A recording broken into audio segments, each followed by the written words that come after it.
I think being young is such a difficult time, and we need that magic. We need to feel like we're the protagonists of the story the universe is telling. And so I wanted to honor that, like strip away. I think for me, that's what both Lucky and Arna are, stripping away shame.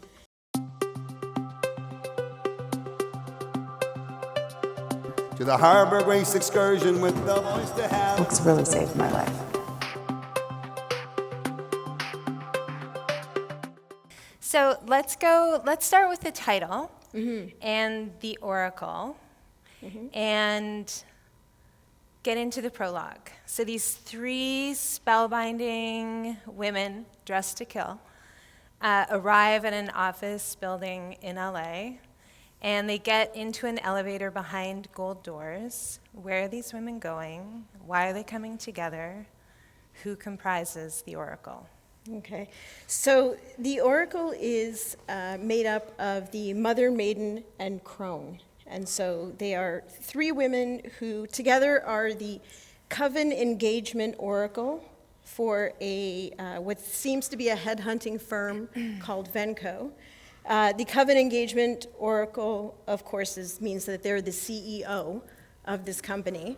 And what it is actually a firm that places powerful femmes into positions of influence.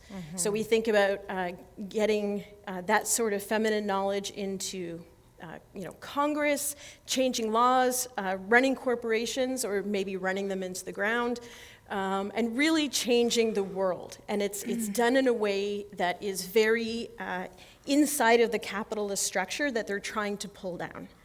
So the women, this is their office, they're meeting because they're talking about there is a coven that needs to form before the world can change. And so they're going to have a discussion about it.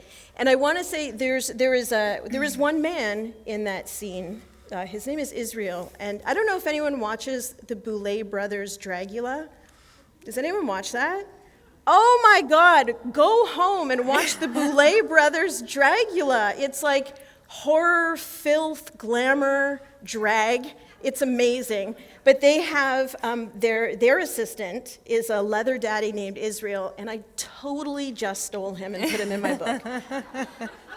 He's great. So yes, these are our three powerful women who make up the oracle. And it was really important to me, and I think this runs throughout the book, to have all sort of ages and stages of femininity presented. Because I think, we often become invisible when we're very young and when we're older. And I think that's bullshit. And I think that this is the conversation that Madonna was having just the other day, right? I mean, you feel it's like you can't, dress as a dominatrix and be on the Grammys. You can't alter your appearance. Well, why not? I mean, first of all, she's Madonna. She can do whatever she wants. She can do it in my backyard. But like, I wanted to represent all of us there because there is power in all of those stages. This is so beautiful. We're going to get back to that. Now, each of these women has a very special designation, right? The maiden is the tender, the mother is the watcher, and the crone is the booker. Can you explain what those designations are and how they together form the CEO? Yeah, absolutely. So in this world, in the world of VenCo, like in our world, there are groups of people that come together and hold knowledge and share knowledge. So the bookers are represented by book clubs. So if you belong to a book club, you're a booker. You're a person who holds the knowledge for all of us, who has discussions about it and passes it along. A watcher is somebody like, if you think about the neighborhood watch. I mean, I was born in the 70s. So like in the 70s, the neighborhood watch was like a big deal. And women would like fight. It was hilarious and great to see who would be like the leader of the neighborhood watch, like who was going to throw the dinner parties in her house and hand out the pamphlets and watch the children. It was a very powerful position. But basically, that role is just keeping an eye out for each other. So if you've ever seen a woman in a bar having a tough time and you've watched out for her and said something, if you've ever kept an eye on a child to make sure they got in their house safely, even if it was from across the street, you are a watcher, and we need you. Tenders are probably the group that over the years I have come to know the best. They are the bartenders, the women who tend the bars and listen to us bitch and moan, and also know everyone in that space, and so can do the work of passing along information and watching out for people and keeping a community in that space. So each of these members of the Oracle is sort of the head designee, though it's not that hierarchical in those different groups. And I really wanted to, there were so many others I wanted to do, like mommy and me groups, and like, those like perfect moms that show up not in their pajamas, and you're like, shut up, Karen. Like, as if you're wearing makeup at 8 a.m. drop off. But, but I wanted to honor them too, because, I mean, that seems like a lot of work. I haven't done it, but it seems like a lot of work. Okay, we're going to get back to those 3 roles, because I think that in combination they're a perfect metaphor for writing. And the way that they play out in the novel is through generational lines, which is really, really beautiful. Oh my God, Claudia, you're so smart. Sorry. I really loved this book. I read this book, and then I started it again, and then I read it again. Like, it's one of those really profound, really unputdownable books that I love this idea that, you plant you plant something on each page so that your reader turns the page, like that the book is a mechanism, and it doesn't work unless the reader turns the page. And it's like, Cherie does that with every sentence. Yeah. Wow. Yeah. We'll get to that Thank too. It's true. Wow. Yeah. Okay, let's talk Lucky. Okay, Lucky Let's do St. it. James, described as spicy, who, when we first meet her, is filled with dread. She's living in a monochromatic world. She's working a temp job. She's a writer who's not writing, which we know is a hellscape. She's with a crush. She's not crushing, also a hellscape. Mondays come like a fresh hole in her life, one she could fall into and never get out of. She's focused inward and down. She missed all the magic and chance. So can you describe Lucky's circumstances when we first encounter her, and then that moment when Lucky's life begins to change? Sure, absolutely. So Lucky St. James, I'll fully admit, is a character that was developed, born, I don't know. What's the nerdy way of saying you just kind of wrote it down? Do you say, like, you give birth to your characters? Yeah. Yeah? I mean, it's a birth. It's a Okay. birth. Okay. You make them. It's not as painful. So I Yeah. guess sometimes it can be as painful. But so Lucky was born many years ago, and I always wanted to write her. I wanted to write a character who was so full of potential, and that seemed to be encountering so many barriers and blockages. And I wanted to create a character that we would yell at, right? You know when a character is so frustrating because they're beautiful and amazing and you can see it, but they keep making the same mistakes, and you like turn the page and you're like, what are you doing? But that's what I want, right? I want you to care so much about her, but still be interesting, not exasperating. Like, I don't want you to throw the book across the room and be like, I'm done with her, she's an idiot. Like, I wanted her to have the challenges and also be hilarious and strong, and she is strong. So in her life, her mother's passed away. Her mother passed away when she was 10. She lost her father to addictions, and so she's living with her father's mother, her grandmother, Stella. And now, as you know, she's in her late 20s. Her grandmother is kind of slipping into forgetfulness, which seems to be like a bit of dementia. And so Lucky has to take care of Stella, which means she doesn't want to take any chances. Her mother, Arna, was absolutely a legend, like hard drinking, hard partying, hard loving woman. And so, when she lost her, all of those things that she saw as being slippery and temporary because her mother's life was very fraught and chaotic. Beautiful, but very fraught and chaotic. She didn't want any of that. She wanted, it's got to be steady. It's got to be steady now because I don't want any more. I don't want to take any chances. And now she has to take care of Stella. So she's working a temp job. She's not taking any risks on her art. And she's living in the apartment in the east side of Toronto that her grandmother has always lived in. Unfortunately, it's a one-bedroom, so Lucky sleeps in the attic. And she's, always been there since she was a child. And they have just found out now that they're being evicted. And I grew up in Toronto. I spent my, whole adult life in Toronto. And y'all know when you get that rent eviction, right? When they're like turning your apartment into a condo or whatever, what are the chances if you've had a place for 20 years that you're going to find a place that you can afford the rent in, right? Once you leave that place, the rent is like double, triple. It's bullshit. So that's it. So Lucky's like, well, what do I do? Now I have to take this woman whom I love dearly but is just infuriating, who I take care of, and take her from the one place that she knows, the one place that she's comfortable. She has a routine. I don't know how I'm going to do this on the salary. There's no opportunities. There's no chances. What does she do? She's never, been able to go away to college or university. Then Stella tells her a story, and Stella tells a lot of stories. Stella's a lot like my own grandmother. If you ask her a question, she'll answer in a story. Which is probably where I get it from.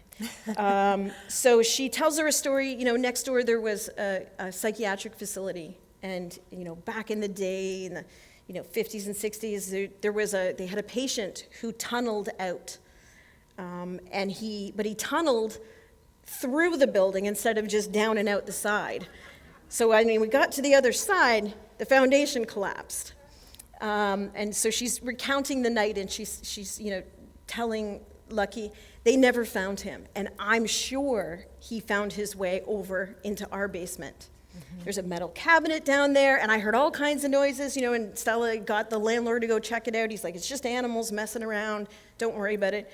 So Stella gets her husband, who is since deceased, to put a lock on the cabinet because she's sure that he made his way through. And so one day, Lucky's down there just, really feeling low, and trying to figure out what to do. She's doing the laundry, and she sees the cabinet, and she gets inside, and there is a tunnel. And in the tunnel, she finds a spoon. Just a spoon. And everything changes. There's this image in the novel of Lucky when she's a girl, and instead of the kind of classic collections that girls tend to have at that time, Lucky collected magazines. And she cut words out of magazines, and she collected them in a box. And I feel like when Lucky finds the spoon, that's kind of the metaphor for who she is in that moment. She's like this collection of words that is yet to assemble. Yeah. Yeah. Yeah, that's totally what I meant, Claudia. That smart metaphor that you just said is exactly what I meant.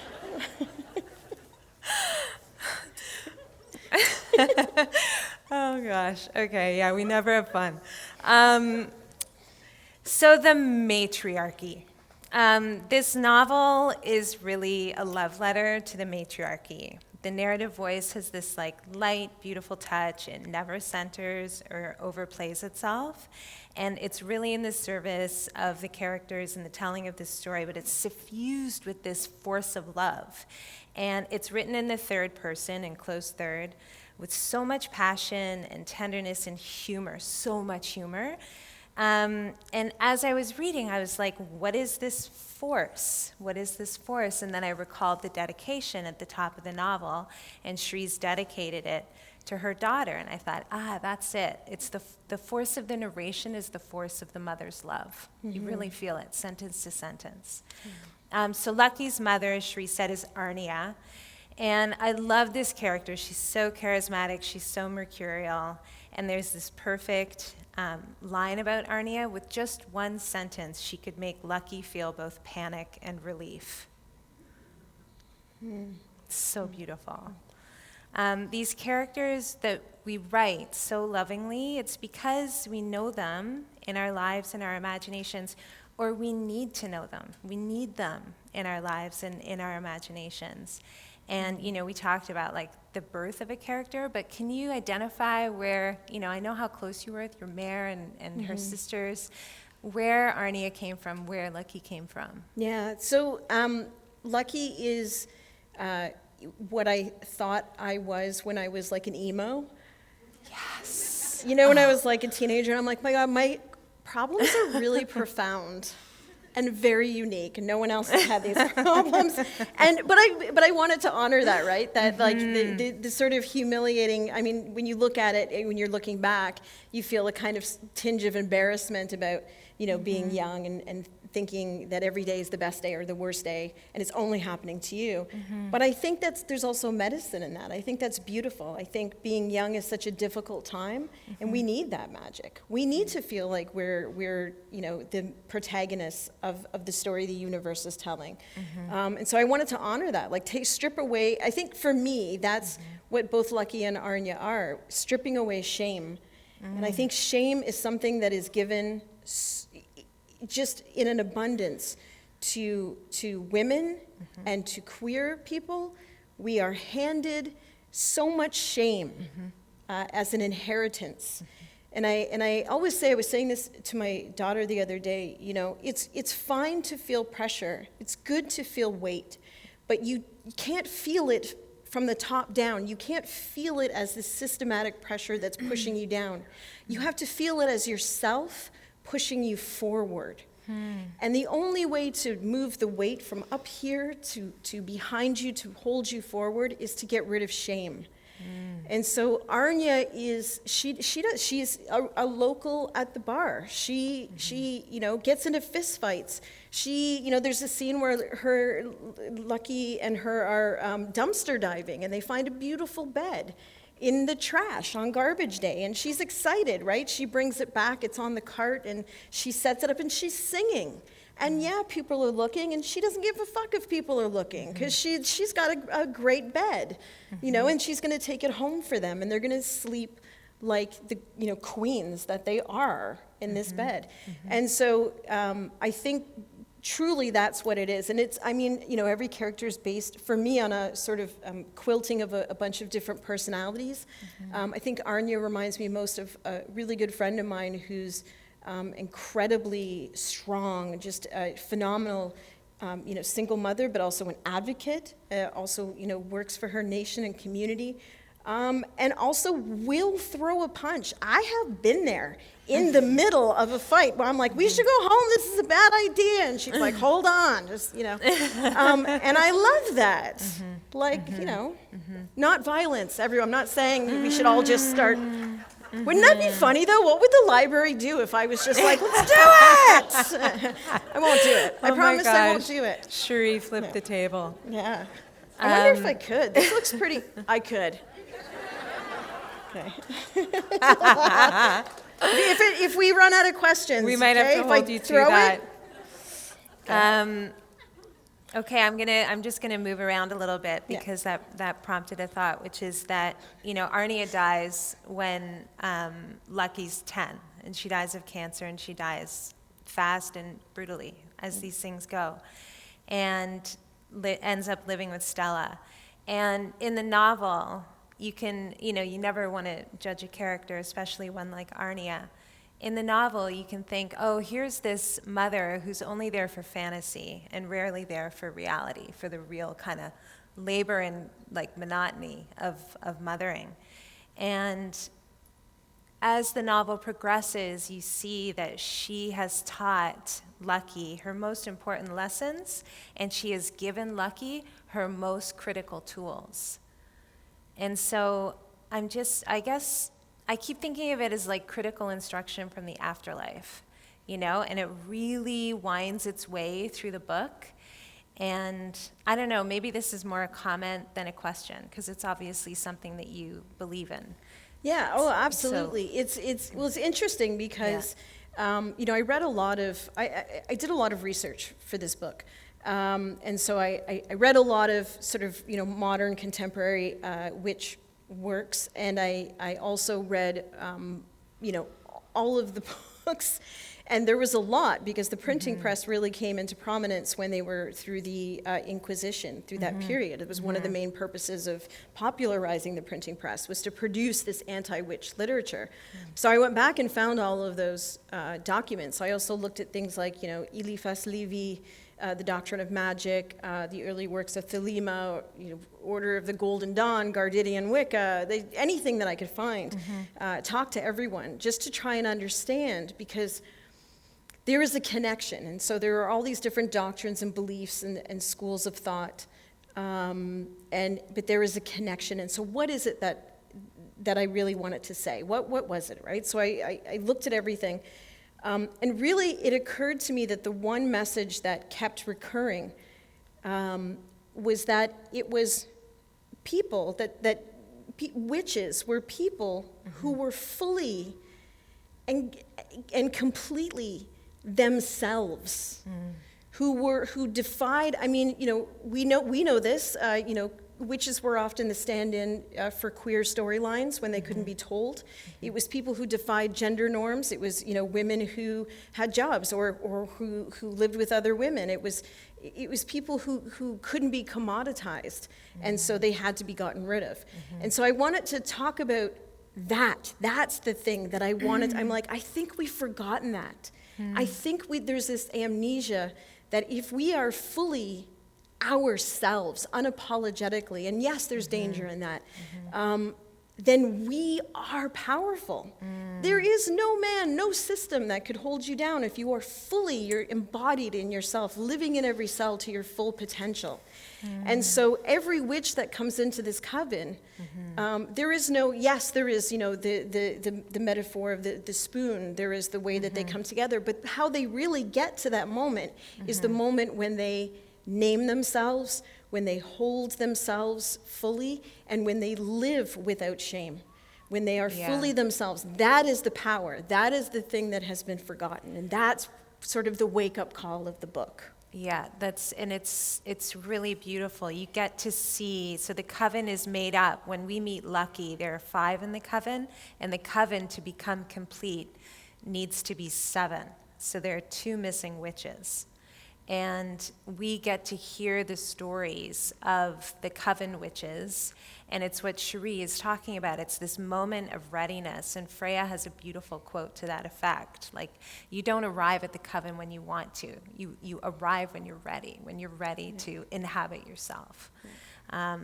So let's just go back a little bit, because this novel, while it's an initiation novel and finding the spoon is literally the key to life, it's also a road trip novel. And Lucky goes on a road trip with her grandmother, and this is again that kind of matriarchal tendon, that like portal of generational love traveling through the novel. Lucky and Stella road trip together and are kind of the odd couple, right? But they go from Toronto to Salem to Buzzards Bay to the Ozarks to New Orleans. Like, it is wild. But let's talk about Stella for a moment.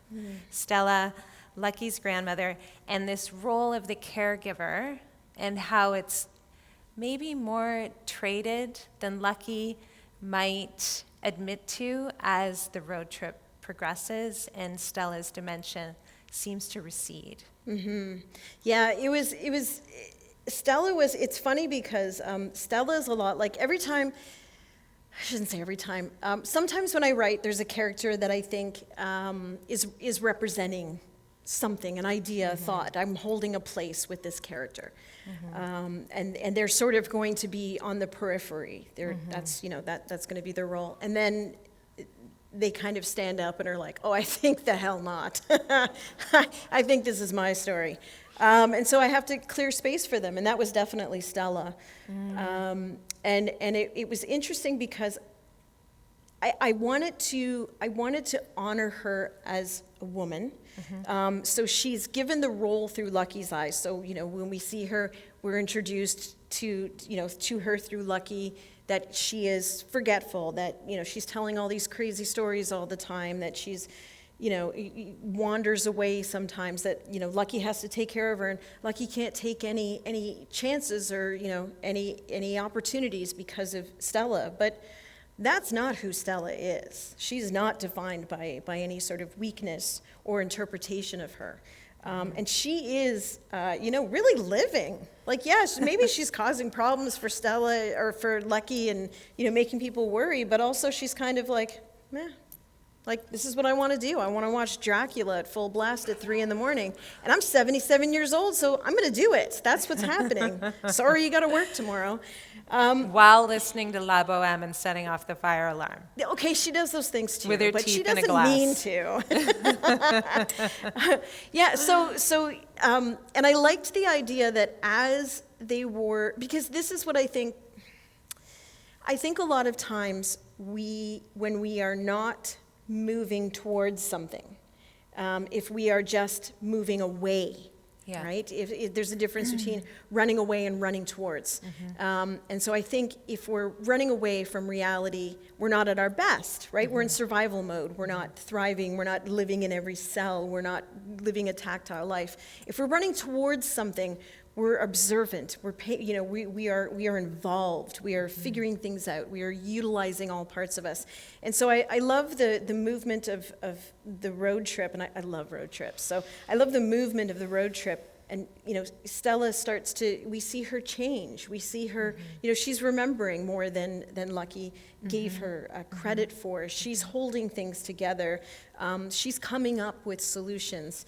And I think that's so beautiful. And I love that it doesn't take Stella by surprise. She's not like, oh, wow, things are better for me. She's like, no, I've always been this bitch. Like, you just weren't paying attention. And I just thought it was so important to honor older women as women,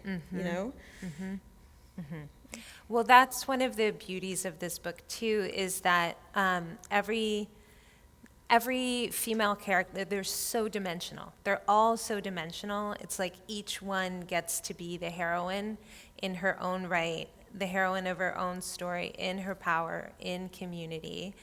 And I think this is a testament to, in the way that you reaffirm through VenCo, the power of community, that the magic can only be made via community. So let's talk about the coven.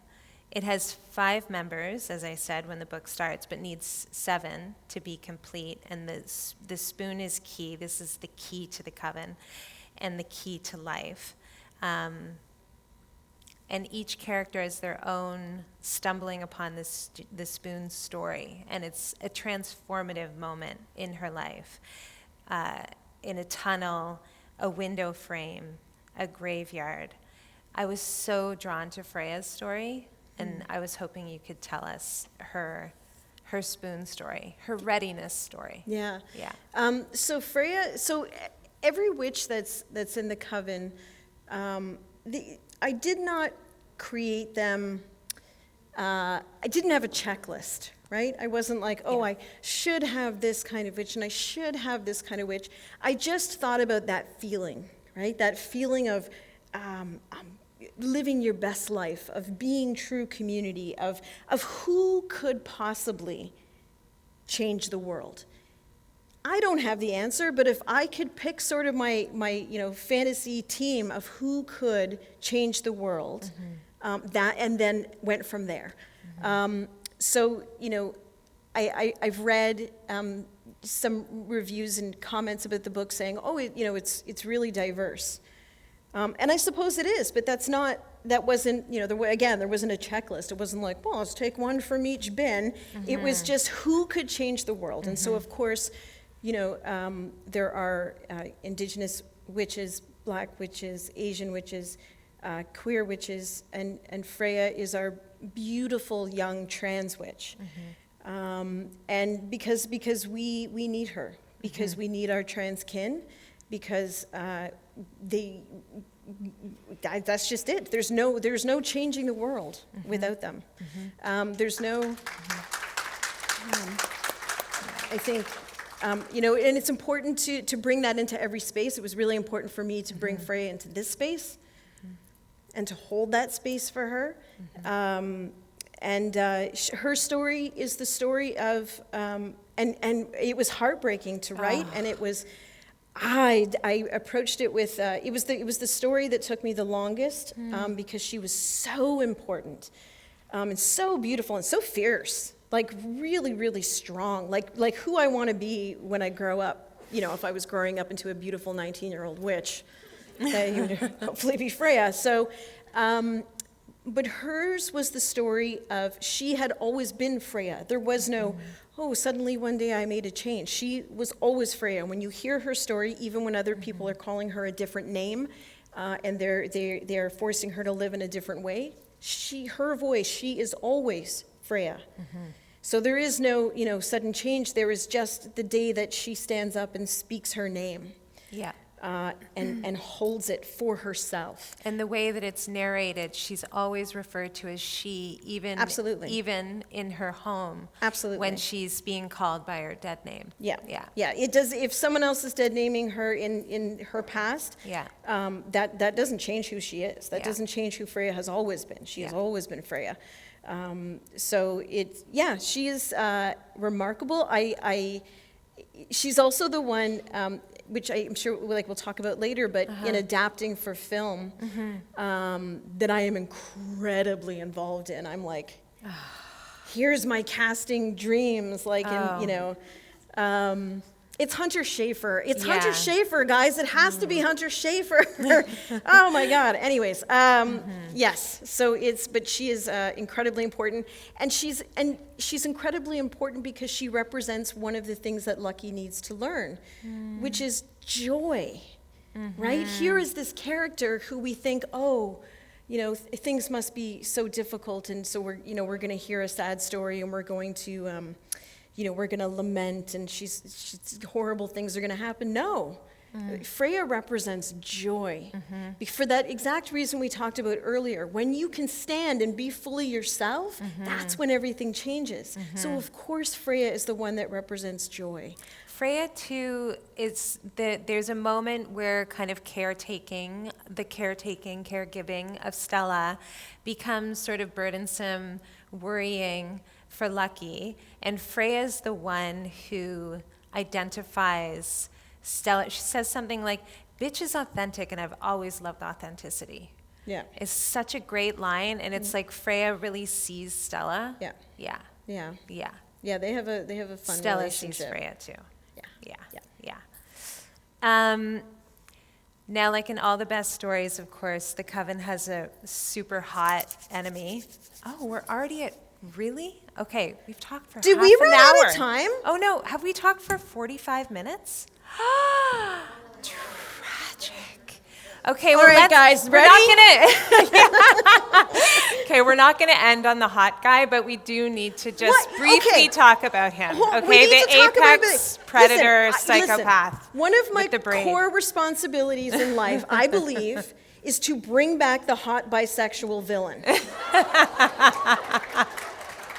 Right? Yeah. I feel like my ancestors are like, yes, but make him go both ways. And yes, I will do that for you, Grandma. So, God, imagine if someone took that out of context. Like if somebody they'd be like, what happened at that reading? Don't tell them. Anyways, yes. Oh my gosh. Bad guy. Okay, so this is Jay Christos, and he is the foe. He is the obstacle. He's the obstacle. He is the obstacle to the coven completing. Yes. Yeah. So, and he is a good walker. He's a good walker. So he's a Benedate, which is an actual agrarian cult from Italy, from the 15th, 16th century. They were dudes doing witchy things. So, of course, they were totally not witches. They were fighting witches. And they were actually, there was only 2 instances in history where a good walker was brought in by the Inquisition to be questioned, and both of them got off scot-free. I mean, women were being drowned for having a bad day on their period, and these guys, they were like, yeah, I left my body at night, I flew over the fields, yep, I rode a toad, ran into my bro, he was on an imaginary donkey. We took down, we played, some sports in a field. We took down these witches, but it's all good because the crops are going to be good. long live Jesus. And the Inquisition was like, on your way, good sir. So he is a good walker. So here's the best way I can describe Jay. They are witch hunters, but he has more skin in the game, like most toxic men. Somebody broke his heart at one point, so that's his main motivation. But he has believed his ego is so massive. I don't know if you guys know these guys, but his ego is so massive, he has believed himself into being immortal. He is one long mastication across the landscape. He is hunger. He is sex. He's very hot and really terrible. He's such an asshole. But he's also kind of the guy that you're like, oh my God, he's the worst. Maybe I can fix him. But you can't. Don't try and fix them. There is a reason his initials are JC. And he, of course, represents capitalism which is not possible without the twin props of colonization and the patriarchy. And the way that all of these things are held up is by commodifying everyone, right? So this is where, oh my God, I could talk for another hour about like commodification of bodies, but Yeah. we gotta. Can you read what's highlighted? Oh my, I can. Oh my, you guys, there's hearts beside the highlighted parts. I have a crush on Claudia Dey. Okay. Witches were never capitalists. We were the thing that stood in the way of capitalism, which is just the engine of the patriarchy after all. Witches were not all killed by fire. We are the fire. The men who took power, they took away access to healing and control over one's own circumstances. They denounced anyone capable of magic or medicine, because if the people believed in magic, something that cannot by its very nature be commoditized, they couldn't get people to buy into their system. They started shutting down the communal lands, the places where people worked and harvested together and made sure everyone ate. Once those lands were all private, people became vulnerable, especially women, especially people who didn't have husbands, widows, queer women, non-binary folks. They were ostracized, and many of them were reduced to begging for the charity of others, which is probably where the image of the old hag began. The women are largely the ones who carried stories, and stories are the collective remembering of the people. In a time when the state wanted people to change and leave behind their old ways, stories were poison. Every witch burned at the stake meant hundreds of stories in the smoke. During the Reformation, when the Catholic Church was challenged by new powers, witchcraft hysteria grew. They needed to prove themselves. Coincidentally, it was the very same church that could provide the remedy to keep you safe, to have your back against the ultimate evil. It was the perfect PR stunt. It was the beginning of something truly horrible. These spoons were embedded with a kind of siren call to bring us together. They were enchanted by a Salem witch named Sarah Mansford, who knew that there would be a moment when a powerful coven could be brought together that could finally light the match after so many years of slumber. She saw us coming, and she found a way to reach out to us. With the very spoons made to celebrate our demise, created on the anniversary of the Salem witch trials. I'm going to tell you guys quickly about the spoons. I know, I'm sorry, library people. You're good? Okay. I'm going to tell you about the spoons really quickly, because I want to tell you guys, this is the first time I've talked about VenCo ever. This is the first event. I'm so excited. So I had an idea. I wanted to write a grown-up Narnia, right? Because who doesn't love the idea that you could like go through a hole in the wall and like everything's great and there's like a hot witch? I think maybe that's where things came from. Anyways, let's forget about Tilda Swinton for a minute. And so I really wanted to write this story, and I thought, I want everyone to remember that the extraordinary is inside of the ordinary. That there is no magical invitation, that there is no like predestined, like we are all capable of magic, right? We know now that, the blood in our veins contains traces of the stars, right? We know this. We know we are magical. And so I thought, I want to put all of that expectation and into something mundane, something so ordinary. And so I started thinking about, well, what's kind of something that we see all the time and is just really basic and we never give it a second thought. And then I remembered my grandmother had these hideous souvenir spoons, right? And they used to be in these like wooden, looked like, yes, ugh, right? And my grandmother never traveled. I'm like, who's giving her this garbage? She's never been to Saskatoon. What is this? She sure as hell didn't do spring break in Cancun. Like, why is this here? But anyways, so I thought, these are perfect, because I grew up with them. I think a lot of people have, and so, let's do that. So then I thought, shit, you know what? I need to research, because, it's fiction, but you got to research. I need to research and look up souvenir spoons in North America. And so this is the extent of my research. So I open my laptop, and I go to Google, and I put in souvenir spoons, North America.